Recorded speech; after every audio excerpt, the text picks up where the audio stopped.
IP university BEd के 2020 के question paper में टोटल 100 क्वेश्चंस आए थे। मैंने क्या किया है, इन 100 क्वेश्चंस को 4 पार्ट के वीडियो लेक्चर में डिवाइड कर दिया है। ये पार्ट 1 है जिसमें टोटल फर्स्ट 25 क्वेश्चंस आपको देखने के लिए मिलेंगे। बाकी के वीडियो लेक्चर्स को सीक्वेंस में देखने के लिए आपको चैनल के प्लेलिस्ट में जाना है। आईपी यूनिवर्सिटी जीजीएसआईपीयू करके प्लेलिस्ट होगा, जहां पर आपको ये इंट्रोडक्शन वाला वीडियो देखने के लिए मिला था। उसी प्लेलिस्ट में आपको पार्ट 2, पार्ट 3, पार्ट 4 के वीडियो लेक्चर्स भी देखने के लिए मिलेंगे। नमस्कार, मैं अभिलाष सिंह। आप मेरे से इंस्टाग्राम पर भी जुड़ सकते हैं, जिसका लिंक डिस्क्रिप्शन बॉक्स में दिया हुआ है, या फिर ये यूजर आईडी आप इंस्टाग्राम पर सर्च करें। आईपी यूनिवर्सिटी से रिलेटेड सभी न्यूज़ एंड अपडेट्स आपको मेरे इंस्टाग्राम पर देखने के लिए मिलेगा। आप मेरे से इस चैनल पर भी जुड़ सकते हैं, जहां पर क्वालिफाइड स्टूडेंट्स का एजुकेशनल वेबिनार्स मैं कंडक्ट करता हूं, वो आप देख सकते हैं। Motivational talks, interviews, career opportunities, non fiction book reviews etcetera आपको देखने के लिए मिलेगा। आते हैं क्वेश्चन पेपर पर। फर्स्ट 15 क्वेश्चंस इंग्लिश के हैं। क्वेश्चन 1 है, choose the word spelled correctly. तो इसका ऑप्शन होगा option B, exaggeration. Give the appropriate indirect speech from the following sentence. Indirect speech में हमें इसको कन्वर्ट करना है, तो आपको जैसा कि दिख रहा है, टीचर एडवाइज्ड अस, डायरेक्ट है। टीचर इन्फॉर्म्ड अस, डायरेक्ट है। टीचर टोल्ड अस, डायरेक्ट है। तो टीचर इंस्ट्रक्टेड अस, ये इनडायरेक्ट है, तो इसका सही होगा option B.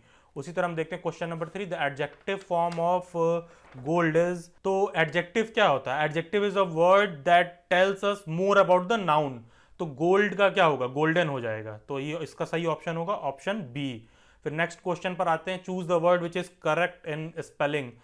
Loquacious, pernicious, invidious, deleterious. तो इसका ऑप्शन ए होगा, लोकेशियस। देखिए, इस तरह के ऑप्शंस को मैं आपको इजी तरीके से एग्जाम में सेपरेट करने के लिए बताऊं। कभी भी स्पेलिंग वाले इस तरह का आता है और आपको आपका डिक्टेशन वाला पार्ट बहुत मजबूत नहीं है, तो आप देखा करिए ना, जब भी इस तरह के वर्ड्स लिखे होते हैं, जैसे यहाँ लिखा है परनेशियस, तो यहाँ पर ये क्या करेंगे ना, ई और आई को लेकर ये कंफ्यूजन फैलाते हैं। अब यहाँ पर इनविडियस है तो यहाँ पर एक आई हो सकता है, डेलेटेरियस है तो आप देखना 3 ई लगा हुआ है तो यहाँ पर आई होगा। तो आप ये भी देख सकते हो कि ये ऑप्शन नहीं होगा। जैसे कि मुझे तो लोकेशियस का स्पेलिंग पता है, मीनिंग पता है। इसका मीनिंग होता है टॉकेटिव, हिंदी में बोले तो शायद वाचाल, जो लोग बहुत बोलते बात करते हैं, लोकेशियस। तो मुझे पता है, लेकिन यहाँ पर आप देखेंगे इसमें ई और आई वाला कंफ्यूजन नहीं है। बाकी के ऑप्शंस में आपको ऐसा देखने के लिए मिलेगा। तो जब भी करेक्टली स्पेल्ड वाली बात आती है ना, तो ई और आई को लेकर आप थोड़ा कॉशियस रहेंगे, तो आपको नहीं भी आंसर पता है तो आपका गेस वर्क ज्यादा अच्छा आप बैठा सकते हैं। Okay, next question, choose the word which is close to the opposite in meaning. His appointment was confirmed last month. तो डिसअपॉइंटमेंट होगा नहीं, डिस्चार्ज नहीं होगा, सस्पेंशन नहीं होगा। His dismissal was confirmed last month. Appointment का उल्टा हो गया डिसमिशल, तो इसका राइट ऑप्शन होगा option D. Next question, choose the most suitable adjective to complete the sentence. तो एडजेक्टिव क्या होता है? Adjective is a word that tells us more about noun. It describes us और मॉडिफाइज अ नाउन। हिंदी में बोले तो विशेषण आप कह लो। तो सी इज अ, इसका हो जाएगा गुड, बेटर, बेस्ट। तो option C is the right answer. She is the best dancer in the world, क्योंकि वो जो एडजेक्टिव है, जो नाउन है, उसके जो मीनिंग है उसको वो एम्फेसाइज कर रहा है। She is the best dancer in the world, तो बेस्ट होगा option C. The peacock is a beautiful bird. Beautiful का स्पेलिंग होगा BEAUTIFUL, तो option B is the right answer. Next question, choose the passive voice from the following sentence. We have posted most of the letters. Most of the letters have been posted by us, तो ये option A ही right answer है इसका, question 8 का। Question 9, choose the correct plural of the word colloquium. तो इसका option C होगा, कोलोकिया।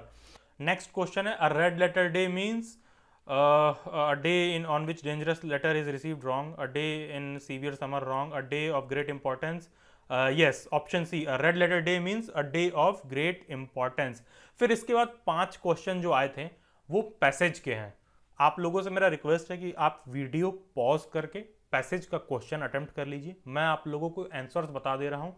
In case कोई ऐसा है जो पैसेज को अटेम्प्ट करना चाहता है, तो पॉज करके आप स्क्रीनशॉट ले लेना, आप रीड कर लो, उसके बाद आप क्वेश्चंस को सॉल्व कर लेना। मैं आपको आंसर बता दे रहा हूँ। तो इसके आंसर्स हैं, कलाम्स लाइफ स्टाइल वॉज, इसका ऑप्शन डी होगा। उसके बाद he was undisputed father of India's missile program, means he was the pioneer of India's missile program, इसका भी ऑप्शन डी सही होगा। फिर Kalam's father was a boat owner, ये इसका ऑप्शन होगा बी सही। फिर उसी प्रकार question number 14 in the paragraph indefatigable means इसका हो जाएगा आपका अनटायरिंग, ठीक है, तो इसका ऑप्शन 1 होगा 14 का ए। फिर Kalam's life signifies the importance of dreams and hard work, इसका हो गया ऑप्शन ए। तो टोटल 5 क्वेश्चन ऐसे हैं जो पैसेज है, आप पैसेज को पढ़ेंगे बहुत इजीली पांचों क्वेश्चन कर पाएंगे, बहुत इजी है। ओके, आते हैं नेक्स्ट क्वेश्चन पर। अब यहाँ से आपको रीजनिंग, टीचिंग एप्टीट्यूड और जनरल अवेयरनेस, इनके क्वेश्चंस आप देखोगे कि मिक्स्ड रहते हैं, सीक्वेंस में नहीं रहता है। तो क्वेश्चन नंबर 16 रीजनिंग का ये क्वेश्चन, तो इसका ऑप्शन होगा बी, जो कि क्लियरली एविडेंट है क्योंकि इमेज जो है इस साइड से आप ले जाओगे तो इसके नीचे की तरफ शेड होना चाहिए, तो इसका राइट आंसर है option B. Select the one which is different from the other 3, star, sun, moon, तो इसका होगा sky. Which of the following is an assessment agency for assessing higher education agencies in India, NAAC, ठीक है, IP university भी NAAC certified है। Find the missing number in the series 4, 15, 37, 71, 69, तो यहाँ पर आप 4 पे प्लस करोगे कितना 11, तो 15 हो जाएगा। 15 में आप 22 जोड़ोगे तो ये हो जाएगा 37, फिर 37 में आप 33 जोड़ोगे तो हो जाएगा 70, तो इसका मतलब ये 11 की सीरीज में बढ़ रहा है, 11 टू 22, 33, 44, तो यानी का मतलब कि 70 में आपको 44 जोड़ना होगा, तो इसका हो जाएगा option D, 114 is the right answer. In order to develop rapport with your people you should, अब देखिए ये टीचिंग एप्टीट्यूड का क्वेश्चन है, guide them, behave them in a democratic way, have a communicative ability, all of these, option D सही होगा। जो भी Hindi medium के स्टूडेंट हैं वो ध्यान रखें कि क्वेश्चन पेपर आपका इंग्लिश हिंदी दोनों में आता है। मैंने यहाँ पर इंग्लिश सेलेक्ट कर रखा है पेपर के लिए। Which pair is different in some way from others in the following, milk, butter, sugar cane, sugar, coconut oil, सब देखिए बाई प्रोडक्ट हैं उसके, लेकिन इंक जो है इंक पॉट में रखा जाता है, तो ये होगा option B. Which is the official name of the virus outbreak from China as per the World Health Organization, ये तो सबके लिए नासूर बना ही हुआ है। कोविड-19, the company that has the tagline connecting India, BSNL, maximum participation of students is possible in teaching through discussion method, भाई ओके बी, डिस्कशन मेथड इसका राइट आंसर होगा। फिर आता है कि select the one word from the 4 options that has the same relation in the second pair as in the first pair, want का flaunt, disparate का contrast होगा। Okay, this will be all for this video lecture. IP university में sure shot selection के लिए एकदम बेहतरीन better ढंग से प्रिपरेशन के लिए, इनफैक्ट ऐसा मैं कह सकता हूं कि टॉप 100 में आपको अपना रैंक लाना हो तो आप डेली बाइट्स की पेड मेंबरशिप ले सकते हैं। अगर उसमें जो कुछ भी मैं मॉक टेस्ट पेपर आप लोगों को प्रोवाइड करता हूं, जो भी मैं टीचिंग एप्टीट्यूड के क्वेश्चंस देता हूं, उसको आप ठीक से प्रैक्टिस कर लेते हैं तो टॉप 100 में रैंक लाना won't be that difficult job. Daily bytes के टेलीग्राम ग्रुप से भी आप जुड़ सकते हैं, जिसका लिंक डिस्क्रिप्शन बॉक्स में दिया हुआ है, आईपी यूनिवर्सिटी के सभी न्यूज एंड अपडेट्स के लिए। Thank you, this will be all for this video lecture. Subscribe daily bytes, stay tuned, stay updated, God bless you all and have a nice day.